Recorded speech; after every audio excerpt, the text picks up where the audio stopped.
What's going on, conquistadors? It is Scotty the Chunky Spaniard. Welcome back to Round Like Me, and it is time for a Tunes on a Tuesday, because who cares what record companies are doing these days?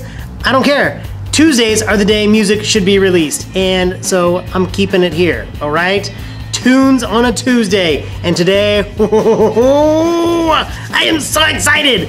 Before we get into the first band, I want to know, what music are you excited that is coming out or has recently come out? What are some bands that you cannot wait for these releases? Because this summer was kind of one of those summers for me where it was this revival of my college years. And Incubus came out with a new album. 311 came out with a new album. They've been coming out with them almost every summer. And I love those bands. And then you hear that this band is coming out with a new album and you cannot wait. And this band is the Foo Fighters. That's right. The Foo Fighters last week came out with Concrete and Gold. Sure, we've all heard Run. Great song. Kind of a little crunchier than what we're used to from the Foos, but so good. And then Sky's a Neighborhood. The vocals on that, the soaring, oh my gosh, so just fantastic. The song that gets me fired up, it's the one that makes you do the kind of the stank face where you're kind of like, oh yes, oh, Make It Right. Make It Right is the track that you have to check out from this album. There's the intro on the hi-hat, and then that guitar lick. Oh my gosh. And it starts off and you think it's gonna be this hard rocker, and then it just lays down into this funky, funky groove. The whole album has these tinges of 70s rock to it, and they found this amazing way of meshing almost like the 90s alternative sound with 70s rock, and it's just this hybrid of amazingness. It is such a good album. You need to go get this album. Go get it.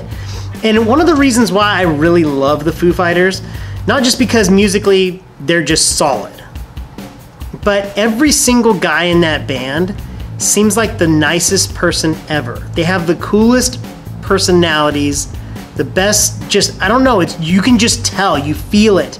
You can see it that they're having fun, that they really still enjoy doing what they do, and that's making music.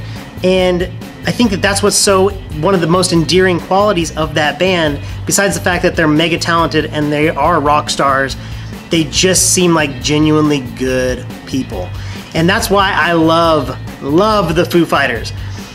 And I wanted to talk about some of the other albums, because here's my stack of Foo Fighters albums. Before I, started downloading everything to my phone.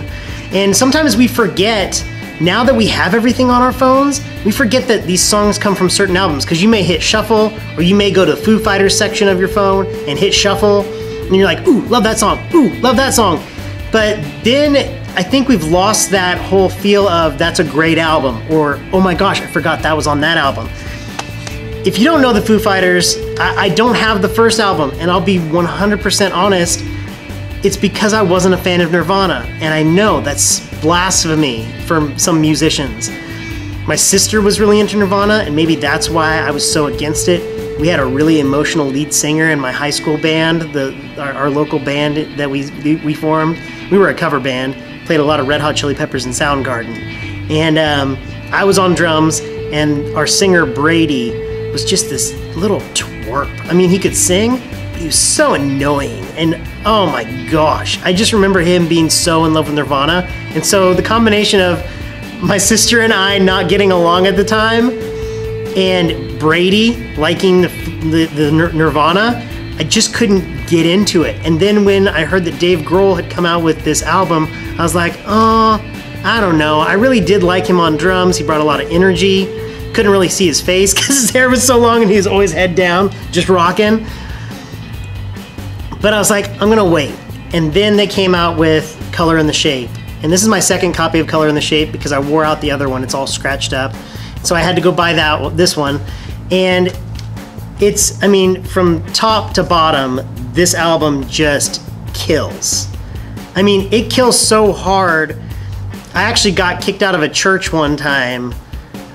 I've been kicked out of a couple churches, actually. I've been kicked out of church for playing Red Hot Chili Peppers. We got kicked out of church for rehearsing these songs, specifically Monkey Wrench and My Hero. But yeah, this album is just one of those albums that is just amazing. This album, I don't know if people remember or they forget. There's nothing left to lose. And I don't know about you, but the minute I saw this album cover, I wanted a Foo Fighters tattoo on the back of my neck. I don't have a tattoo on the back of my neck. It's just a hairy mess. But this album, another one, this was an enhanced disc, just like that album I talked about last week, where you'd put it in your computer and it would bring up all these videos. Plus, the coolest thing about this case, this is why you should buy CDs, kids.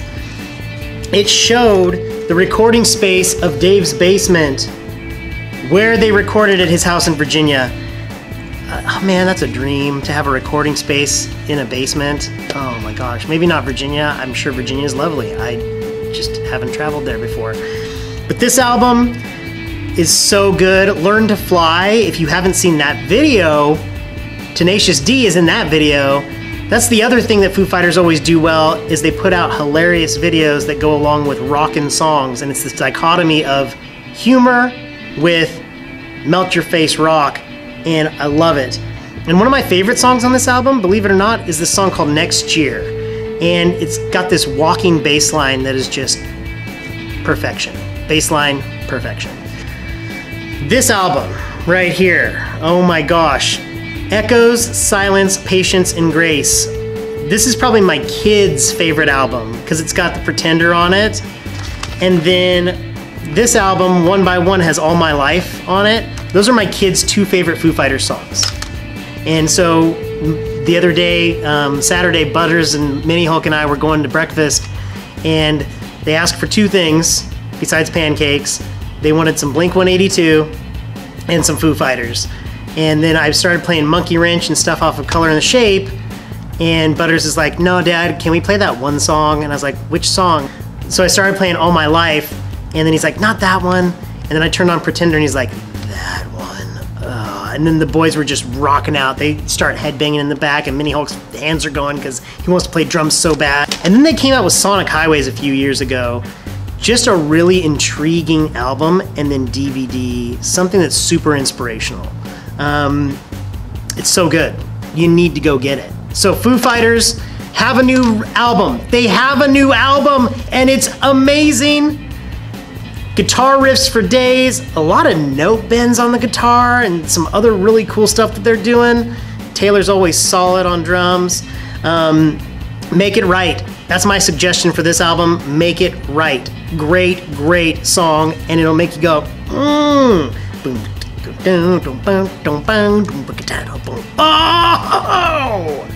Transitioning to one of my favorite singers of all time. We're going way back. Way back before there were albums, back when they were 45s on the record player. I'm talking about my man, Sam Cooke. Okay? Now these are greatest hits compilations. This one is this is the better one of the two albums. But Sam Cooke, you want to talk about a pure soul voice? This man, oh my gosh. Plus the part that I love about this era of music, you ever feel like you were born in the wrong era? When I listen to this stuff, and like Beach Boys, and things that go back that we would classify now as like oldies, this makes me feel like I was born in the wrong era. The instrumentation, the orchestra, the background vocals, they do such dynamic things on the drummers. Had to do so much more. There wasn't a lot of kick drum being featured in this for a full kick setup, so they had to get creative. And I'm gonna demonstrate on drums very poorly, so forgive me. It's been a long time since I played on a drum kit, but I did step up and record a few little drum rhythms for you. of things that they did. And I use brushes because my neighbors were pretty annoyed. But they would do these little rhythms on the ride that you don't hear very much anymore. One of the drummers that I do hear, or of music that I listen to nowadays that does a lot of cool stuff on the ride, it's not necessarily a throwback because they're not oldies sounding, but really tries to work the ride and do a lot of cool rhythms on the ride, is Mike Fuentes from Pierce the Veil. I love Pierce the Veil, and he does a lot of really cool rhythmic stuff on his cymbals. Go check him out. But here's a little sample of what they do on the ride in a lot of Sam Cooke's music.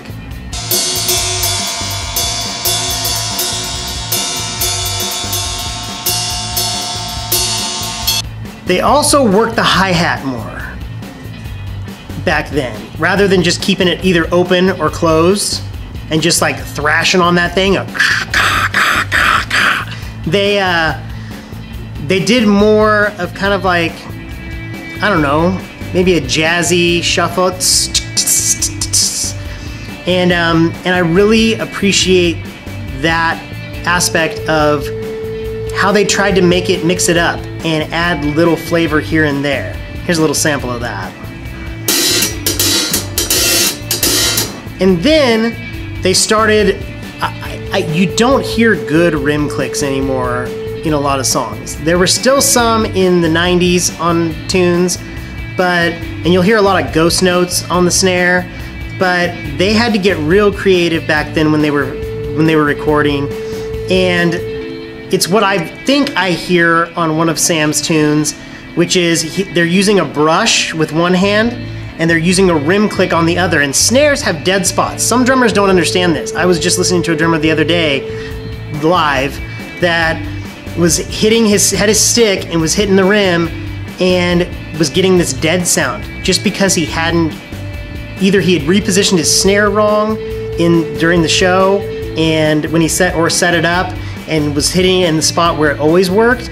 But you really have to figure out, in case your snare isn't exactly situated where you want it, how to get the right sound. So you have to kind of move your stick around and then move your stick up and down. There's a lot of little feel issues to that. But from what I heard from one of Sam's songs, they're using the brush and the rim click at the same time, all on the snare, and it's really, really cool effect. And I tried that out on this part.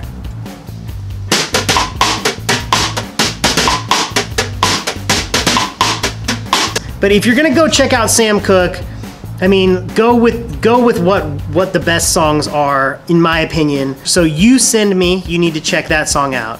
Chain Gang, such a great song. Just that intro, boom, ah, boom, doom, ah, doom, doom, ah, doom, doom, ah. And it's so, oh man, I miss that time period music. I wasn't alive, but it's so good. And then, sorry, I'm like, oh man. Twisting the Night Away, because the twist obviously was a big deal back then, and they were twisting the night away. Such a good song. Bring It On Home to Me. Oh my gosh, I've heard one other singer do it justice. His name is Mark Broussard. He's from Louisiana, and Karen Crow, Louisiana. He's one of the best vocalists I've ever heard of this era. But Bring It On Home to Me and Bring It On Home to Me, little known fact, has background vocals from Lou Rawls. So when you hear the yeah, yeah, yeah, that part, that's Lou Rawls. So good, so classic. And then my personal favorite of all of those, which has the little shuffle in the music, is Cupid. Cupid by Sam Cooke will get you hooked on Sam Cooke, and just listen to the purity of this man's voice. You know, there was like Nat King Cole, who is my grandfather's favorite singer of all time and I love, and for me, it's Mr. Sam Cooke. As far as soul singers go, he's my favorite. That's it for this Tunes on a Tuesday. Go get some new music. Broaden your horizons. Enjoy some new Foo Fighters. Concrete and Gold is the album. The song you need to listen to is Make It Right. You need to make yourself right, make your week right, make your evening right. Whenever you're watching this, make your soul right. Okay? Check out the song Make It Right, because it'll make you right. This is an amazing album, an amazing song. And if you want some more soul, go check out the amazing Sam Cooke. Song Cupid is still one of my favorites. And gosh, just transports you back to that time. Remember, conquistadors, be a better person tomorrow than you were today. And I'll see you next time on Round Like Me. Come back Thursday for a new video, Sunday for another new video, and next Tuesday for another Tunes on a Tuesday, because you never know what kind of music I'm gonna be bringing up. I went from Foo Fighters to Sam Cooke. Who does that? And who plays drums that horribly? This guy, all right? So go out and make this world a better place. Open a door for someone, smile at someone. Don't go all road rage when that person cuts you off, or the lady takes 10 minutes to order in the drive-thru at Taco Bell today because she was waiting for a text from her friend because she was gonna get stuff, and she has one of those stupid big old sun hats, and she's holding up the entire line, and you got a limited amount of time for lunch, because that didn't happen today or anything, and I just wanted a taco. But I didn't get mad at her. Well, I did get mad at her, but I didn't yell, okay? And I didn't use profanity out loud, maybe a little bit in my mind. But go out and make this world a better place, better than I did today, and that's why we always strive to make ourselves better tomorrow than we were today. And I'll see you next time on Round Like Me. Take care. Bye.